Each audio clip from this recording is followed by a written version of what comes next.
옆 사람 인사할까요? 해피 추석입니다. 명절 잘 보내시기 바랍니다. 추석 보내시기 바랍니다. 오늘 같은 날 우리가 식사를 대접해야 되는데 또 봉사하는 분들도 명절이어서 식사를 못하게 돼서 송구하고요. 지난 봄에 우리 장로님 비택 3분 목적했는데 한 분만 뽑혀서 가래 한번 더 하기로 해서 다음 주일부터 2명 두고 하나님의 뜻을 묻도록 할 테니까 함께 기도해 주시기 바랍니다. 오늘 재직회는 최대한 빨리 끝날 테니까 그렇게 하시기 바랍니다. 할렐루야. 이번 명절 인사가 아프지 말랍니다. 아프지 마라. 아프면 병원 가기 힘드니까 하는 말이 인사말이 돼버렸어요.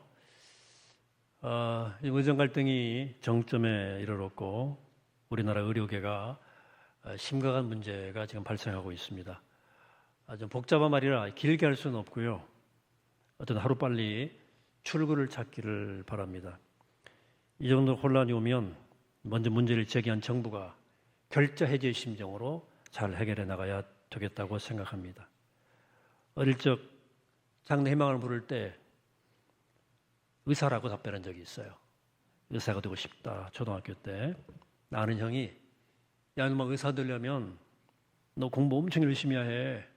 대학도 6년 해야 되고 인턴 레지던트 나이 30살은 돼야 그때까지 계속 공부해야 돼. 약간 지레 겁을 줘가지고 어린 생각에 아이고 힘든 길인가 보네 라고 좀 마음이 멀어졌던 기억이 있습니다. 어린이가 처음부터 공부가 즐거운 어린이가 있겠습니까? 놀고 싶지. 근데 공부에 소질 있는 아이는 공부하는 게 즐겁고 신이 나요. 저도 초등학교 시절에 공부가 꽤 재밌었습니다. 배우는 게 재밌고 성적도 꽤 잘 나왔거든요. 중학교, 고등학교 가면서 배우는 게 그렇게 즐겁지만은 않더라고요. 입시 교육의 병폐이기도 하죠. 정말 공부에 재능 있는 친구들이 그때도 있었어요. 가끔 그 친구들이 하는 말 중에 말에 안 되는 얘기가 있습니다. 공부가 제일 쉬웠어요. 이런 거. 공부가 제일 즐거웠어요.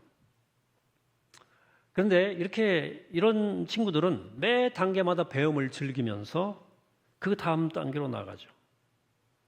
일도 남들이 볼 때는 뭐 전혀 즐겁지 않은 일 같은데도 즐겁게 하는 사람이 있어요.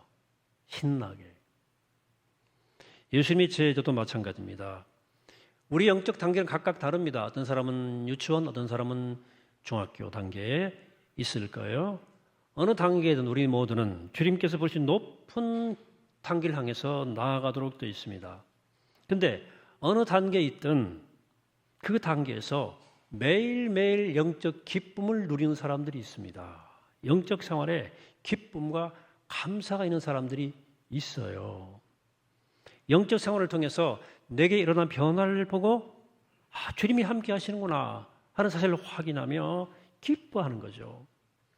이렇게 사는 사람은 예수 믿는 게 재밌기 때문에 예수님이 제시하신 높은 기준을 보면서도 짓눌리지 않습니다. 오히려 그것에 가까이 가는 것을 기뻐하면서 자라기를 힘쓰는 거죠. 참 제자는 그렇게 자라가는 것입니다. 물론 주님이 제시하는 제자의 기준이 너무 높죠. 산상수훈에서도 하늘아버지께서 완전하신 것 같이 너희도 완전하라 이렇게 말씀하시니까 얼마나 기준이 높아요? 어떤 분이 그런 고백을 해요. 예수님이 제시하신 높은 기준에 비춰보면 저희 수준은 초보 중에 초보라고 할 수 있습니다. 하지만 저는 요즘에 예수님 때문에 너무 기쁩니다. 예수님이 원하시는 그 수준에 비해서 나는 참 미미한 경험들을 하고 있지만 그 경험만으로도 너무 기쁩니다. 이런 고백을 하더라고요. 여러분 그렇습니다. 지금 내가 선 단계에서 신나고 즐겁게 영적 생활을 해나가면 예수님이 제시하신 그 높은 기준을 향해서 나아가는 것이 크게 어렵지는 않습니다. 높은 기준에 이른 그 과정에서 성령께서 내 삶의 역사하심으로 내가 감사하고 감격하고 기뻐할 수 있기 때문입니다. 여러분들은 그런 기쁨과 감격이 요즘 있습니까?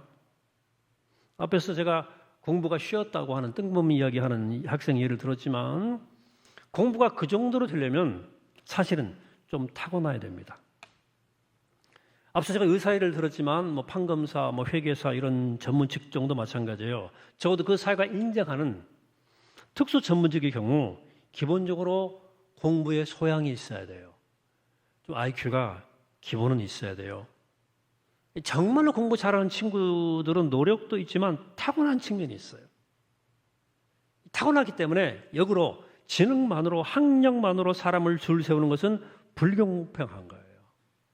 어쨌든 공부라는 것도 탁월하려면 어느 정도의 지적 능력을 타고나야 됩니다. 우리가 제자로 자라가는 것도 이와 같습니다. 여러분, 제자로 자라가는 데 있어서 가장 중요한 조건은 우리 노력이 아니에요. 노력으로 치자면 니고데모도 바울도 율법을 통해서 의를 얻었을 것입니다. 예수님이 제시한 높은 기준에 이르기 위해서는 영적 지능이 필요합니다. 공부 잘하기 위해서는 인텔리전스 쿼션트, IQ가 필요하듯이 제자로 자라기 위해서는 IQ가 아니고 SQ, 스피리추얼 쿼션트가 필요합니다. 이건 내가 만들어낸 것이 아니라 하나님께로부터 받는 거예요. 그래서 성경은 의롭다함을 받는 의라고 말합니다. 의, 하나님의 의예요. 하늘로부터 임하는 의가 내게 있어야 돼요. 그렇게 될 때 하나님과 관계가 바로 잡히고 우리 내면이 정화되고 우리 삶의 질서가 잡히는 거예요. 주님께서 포도나무와 가지 비유를 하셨지 않습니까? 그 비유의 핵심은 우리가 가지라는 거예요. 가지의 정체성. 가지는 포도나무에 붙어 있어서 포도나무 줄기로부터 흘러나오는 것이 없이는 아무 일도 못합니다. 그래서 주님이 이렇게 말씀하시죠. 5절에서 나는 포도나무요 너희는 가지라. 그가 내 안에 내가 그 안에 가면 사람이 열매를 많이 맺나니 나를 떠나서는 너희가 아무것도 할 수 없습니다. 나를 떠나서는 아무것도 할 수 없다는 말씀은 뒤집으면 포도나무인 예수님을 떠나서 하는 모든 일은 아무 의미가 없다는 뜻이에요. 그러면 예수님께 정말로 의미 있는 일이 뭐예요? 하나님의 나라와 관계된 일입니다. 그리고 예수님께 영향을 공급받지 않고는 그런 일을 행하는 것은 또 불가능합니다. 우리가 예수님께 붙어 있어서 그분의 생명과 진리와 사랑이 우리 안에 흘러 들어올 때 우린 비로소 변할 수 있고 자라요. 그렇다고 아무 노력도 필요 없다는 뜻은 아닙니다. 나는 아무 노력하지 않고 은혜만 받으면 된다고 오해하는 사람도 있거든요. 여러분, 아무리 지능이 좋아도 공부하지 않으면 그 지능은 의미가 없는 거예요. 그것처럼 우리에게 임한 하나님의 의가 우리 안에서 자라서 좋은 열매를 맺으려면 우리 노력이 더해져야 돼요. 그 노력을 바울은 바로 순종이라고 말했습니다. 성령께서 이끌어 가시는 방향에 대한 대순종하는 것, 이 순종이 우리가 해야 할 노력이라고 말이에요. 그러므로 예수의 제자가 되고 제자로 자라가려는 사람은 먼저 주님 안에 머물러 있기를 힘써야 돼요. 접붙여지기 위해서. 우린 가지니까. 그렇게 함으로써 성령의 은혜가 내 안에 늘 살아있게 해야 됩니다. 그럴 때 하나님의 의가 우리 안에 머무르게 되고 우리의 SQ가 자라게 되는 거예요. 여러분, IQ는 한 번 주어지면 변화되지 않습니다. 노력에 따라서 조금 변할 수도 있겠지만 근본적으로 IQ는 변하지 않습니다. 반면에 영적 지능 SQ는 성령의 충만함을 입으면 점점 자라게 되어 있습니다. 또 영적 생활을 게으르려면 이 SQ가 떨어져요. 늘 주님 안에 머물러 살아서 영적으로 충만한 생활을 해서 SQ가 높아지면 영적 생활이 즐겁습니다. IQ가 아주 좋은 아이들은 공부하는 게 즐거운 것처럼 영적인 지능이 높은 사람들은 영적 생활이 즐거워요. 기도하는 게 즐겁고 찬송하는 게 즐겁고 예배드리는 게 좋아요. 사랑으로 섬기는 것도 좋고 다른 사람 마음을 아픔을 같이 아파하고 기도하는 것도 좋습니다. 성령의 음성을 따라 순종하는 게 즐거워요. SQ가 높은 거예요. 그럴 때 우리는 한 단계 한 단계 예수님이 제시한 높은 단계를 향해서 나아가게 되는 거죠. 가끔 멈춰서서 예수님이 제시 목표를 이렇게 바라볼 때마다 막 가슴이 설레는 거예요. 그 비밀을 알았기에 바울은 이렇게 말하는 겁니다. 빌립보 3장에서 내가 이미 얻었다함도 아니요 온전히 이루었다함도 아니라 오직 내가 그리스도 예수께 잡힌 받은 그것을 잡으려고 달려가노라. 형제들아, 나는 아직 내가 잡은 줄로 여기지 아니하고 오직 한 일, 즉 뒤에 있는 것을 잊어버리고 앞에 있는 것을 잡으려고 표대를 향하여 그리스도 예수 안에서 하나님이 위에서 부르신 부름의 상을 위하여 달려가노라. 달려간다, 잡으려고 달려간다는 거죠. 100m 달리기 선수 상상해 보시기 바랍니다. 몸을 앞으로 막 기울여서, 약간 기울이지 않습니까? 할 수 있으면 빨리 달려가려 몸을 기울여서 앞을 향해 전력 질주하는 게 경주자들이죠. 또 어느 지점에 목적지 도달하기 전에는 내가 어느 지점에 이르렀든지 이만하면 충분하다 생각하지 않고 뒤에 있는 것을 잊어버리고 내가 지금 선 자리가 또 출발점으로 삼아서 계속 나가, 이를 힘쓰는 거죠. 이것이 영적 지능, SQ가 높은 사람들이 하는 일입니다. 또 하나, 사회적으로 존경받을 만한 그런 사람이 되려면 좋은 환경이 필요해요. 환경. 가정환경 좋아하는 건 말할 것도 없고요. 집중해 공부할 환경도 필요하고요. 때로 비싼 학비 누군가 지원도 해 주셔야 되고요. 부모가 하시든지 좋은 친구도 곁에 있어야 되고 또 좋은 스승도 선생님도 만나야 돼요. 한 사람의 훌륭한 사회인이 만들어지기까지는 수많은 사람들이 그 곁에서 도움을 주는 거예요. 그래서 한 아이를 키우기 위해서는 온 동네가 필요하다는 말이 있습니다. 환경이 그만큼 중요하다는 거예요. 여러분 중에도 정말 좋은 재능을 타고났는데 환경 때문에 그 가능성을 충분히 발휘치 못한 분들이 있을 거예요. 이렇게 한 사람이 제자가 되고 제자로 자라기 위해서는 환경적 조건이 매우 중요합니다. 제자는 혼자 만들어지지 않습니다. 여러분, 불교나 힌두교는 홀로 수도 정진해서 그 종교가 추구하는 목적에 이룰 수 있다고 가르칩니다만 기독교는 그렇게 말한 적이 없어요. 기독교 신앙은 같은 믿음을 가진 사람들이 연합해서 몸을 이루는 것이 필수적입니다. 이게 교회예요. 믿는 사람들이 있어서 교회는 영적 가정이며 영적인 학교입니다. 우리는 교회에서 영적인 형제, 자매를 만나고 영적인 부모를 만나고 영적인 친구를 만나고 영적인 선생도 만나는 거예요. 그래, 좋은 교회를 이루는 게 그렇게 중요한 거예요. 여러분, 혹시 여러분 주위에 교회와 아무 관계없이 좋은 믿음을 갖게 된 분들을 만나본 적이 있습니까? 그런 사람 없습니다. 진실로 그 하나님을 만났다면 필경교회가 어떤 역할을 했을 거예요. 반대로 하나님을 진실하게 만나고 나면 교회를 사랑하게 되어 있습니다. 교회가 얼마나 중요한지를, 귀한지를 깨닫게 되고, 그래서 나와 같은 변화를 입은 사람들이 더 생기도록 교회를 위해서 헌신하고 봉사하게 됩니다. 그리고 그런 교회가 되어야만 그 안에서 제대로 자라가는 사람들이 생기는 거예요. 어떻게 이런 교회를 이룰 수 있을까요? 오늘 읽은 본문에서 바울 사도는 교회의 존재 이유를 설명해 줍니다. 4장 12절 함께 합독합니다. 시작. 이는 성도를 온전하게 하며 봉사일을 하게 하며. 아멘. 이 말씀에 따르면 교회의 가장 중요한 기능이 뭐냐면 성도들을 온전하게 하는 거예요. 이 온전하다는 말은 세 번역은 준비시키다는 말로 번역했어요. 영어 성경은 prepare God's people이라고 번역하기도 했거든요. 성도로서 부족한 부분을 채우고 준비시켜서 온전한 성도로 자라도록 성장토록 돕는 것이 교회의 목적이라는 거예요. 자, 그렇다면 그렇게 자라서 어떻게 하자는 거죠? 오늘 말씀은 두 가지 목적을 얘기해 줍니다. 첫째는 봉사 일을 하게 한다. 교회를 통해서 제자로 살아서 교회 안에서 그 세상에서 섬기는 삶을 살게 한다는 뜻입니다. 여러분, 제자가 되기 전에는 인간은 근본적으로 군림하려고 그러고 다스릴 욕망으로 살아가게 됩니다. 제자로 산다는 말은 낮아져서 섬기는 것으로 삶의 목적이 바뀌었다는 뜻입니다. 그래서 제자들은 교회로 모여서 섬기는 법을 배워서 가정의 직장에 나가서 섬기기를 연습하고 다시 돌아와서 교회에서 섬기는 법을 다시 배우고 또 다시 나가서 가정과 교회에서 섬기고 이렇게 하면서 섬김의 실력이 점점 자라가게 하는 것, 이게 교회가 하는 일이라고 하는 얘기예요. 둘째는 그리스도의 몸을 세우게 하는 것이다. 그리스도의 몸, 교회를 말합니다. 건강한 교회를 통해서 제자가 양육되면 그 제자들 때문에 교회는 더 건강해집니다. 이게 선순환적 교회의 모습입니다. 반면 악순환적 교회도 있죠.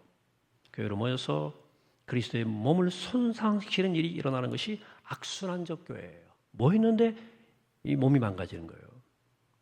불행하게도 우리 교회의 악순환적 교회가 너무나 많습니다. 그 교회가 욕을 얻어먹는 거예요. 이유가 뭘까? 100년 전만 해도, 아니 60, 70년 전만 해도 사람들이 믿지 않은 사람들이 믿으려면 단단한 마음의 결심이 필요했습니다.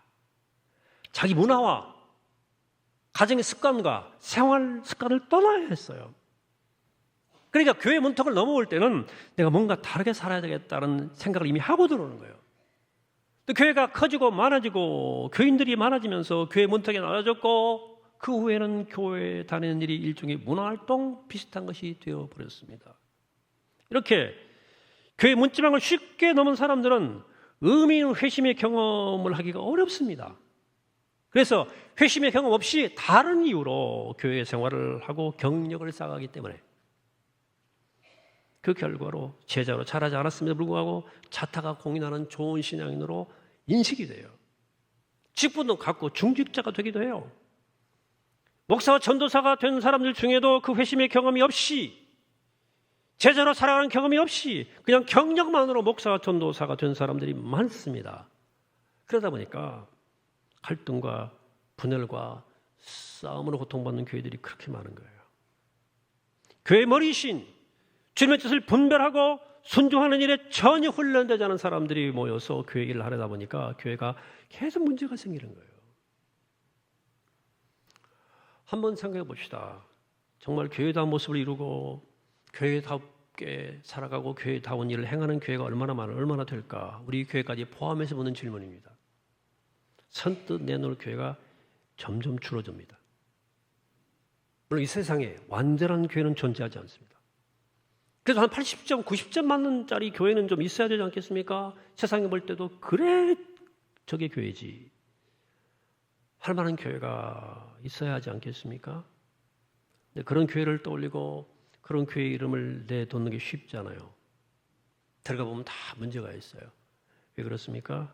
우리가 제자로 자라가고 있지 않기 때문입니다. 교회로 모여서 믿음의 형제와 자매들과 한 몸을 연합해서 한 몸으로 함께 자라가기를 힘쓰는 교회가 많지 않기 때문입니다. 다 개별적이야. 교회를 모여도 문지방 근처에 서성대면서 나에게 필요한 것만을 얻어가려고 한다거나 제3자의 자리에서 교회를 비판하고 평가하기는 좋아하지만 정말 교회가 교회하기 위해서 무릎을 꿇고 기도하고 마음을 짓고 헌신하는 사람들이 자꾸 적어지기 때문입니다. 이런 현실에 대해서 바울은 이렇게 말합니다. 오늘 본문에서 14절 우리가 이제부터 어린 아이가 되지 아니하여 사람의 속임수와 간사한 유혹에 빠져 온갖 교훈의 풍조에 밀려 요동하지 않게 하려 함이라. 무슨 뜻입니까? 예수님이 세월이 많이 지났음에도 불구하고 여전히 유아 수준에 머무르는 사람들이 많다는 거예요. 제자로 자라지 못하고 나만 돌봐달라고 징징 울면서 교회를 어렵게 한다거나 이런 사람들이 바울 시대 에베소 교회에도 있었다는 말입니다. 바울은 그런 사람들을 바다에 떠다니는 나무 토막이 비유했어요. 그러니까 성장하지 않은 신자는 바람 부는 대로 물결 치는 대로 들리는 대로 소문대로 흘러 떠다니는 나무 토막처럼 쉽게 흔들리고 넘어지고 시험에 듭니다. 이런 신자가 많아요. 왜? 회심의 체험 없이 교회 생활만 했기 때문입니다. 교인으로서의 경력은 많은데 제자로서의 실력은 없는 거예요. 교회가 때로 갈등하고 분쟁하고 분열하는 이유입니다. 이런 이유로 어느 곳에서도 정착하지 못하고 떠돌아다니는 교회 부적응자들이 생겨나는 거예요. 영적 성장은 끝나고 있는 겁니다. 또 그런 사람들 때문에 교회는 에너지를 소진해서 정작 교회답게 발돋움하는 일에 힘을 쏟을 수가 없어요. 그러니까 악순환이 계속되는 거예요. 여러분 선순환 일어나는 교회로 모인 교회는 교회로 모인 사람들이 서로 소통하며 연합하여 성장하기를 힘쓰는 교회입니다. 그래서 바울은 이렇게 오늘 15절에서 말씀합니다. 이것도 합독해 보겠습니다. 같이 시작. 오직 사랑 안에서 참된 것을 하여 범사에 거기까지 자랄지라. 그는 머리니 곧 그리스도라.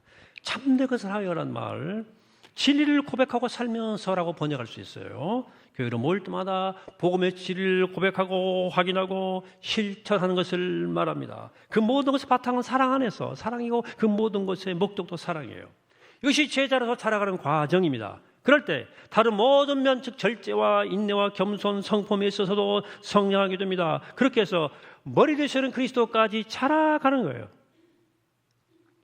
이것이 교회를 통해서 일어나야 할 일입니다. 이것이 교회가 온 힘을 쏟아야 할 일입니다. 그렇게 우리 각자가 복음의 진리를 따라서 모든 면에서 성장해 나갈 때 교회도 함께 성숙해 나가는 것입니다.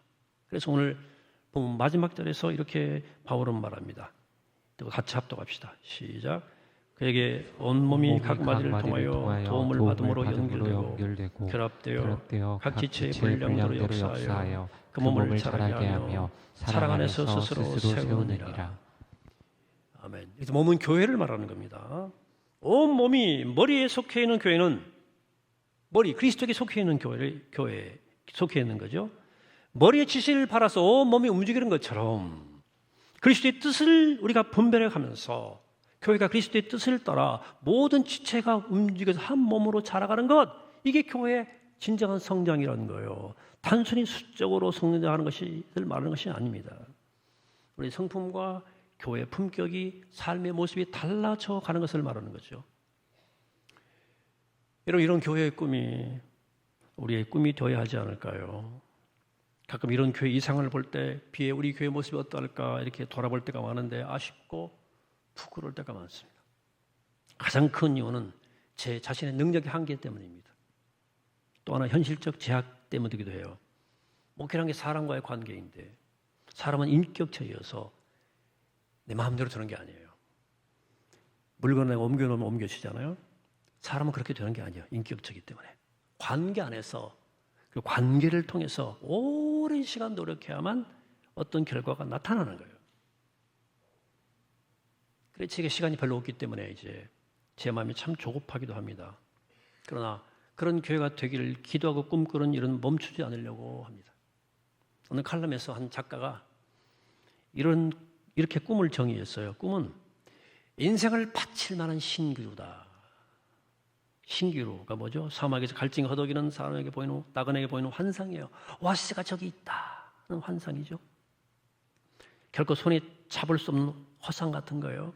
하지만 그 허상이 갈등에 지쳐서 허덕이는 나그네로 하여금 힘을 내어서 다시 걸어가게 만들고 결국 사제를 탈출하게 만들어줍니다. 엄밀히 꿈이라고 하는 것은 어떤 의미에서 어떤 꿈이든 정을 꿈나온 꿈은 완전하게 잡을 수는 없어요. 그러나 완전하게 잡을 수는 없지만 그 꿈이 있기에 좌절하지 않고 낙심하고 때로 지쳐도 다시 그 꿈을 향해 나아가도록 만들어주는 겁니다. 그래서 그는 그 꿈이 신기루 같대요. 그러나 인생을 바칠 만한 신기루래요.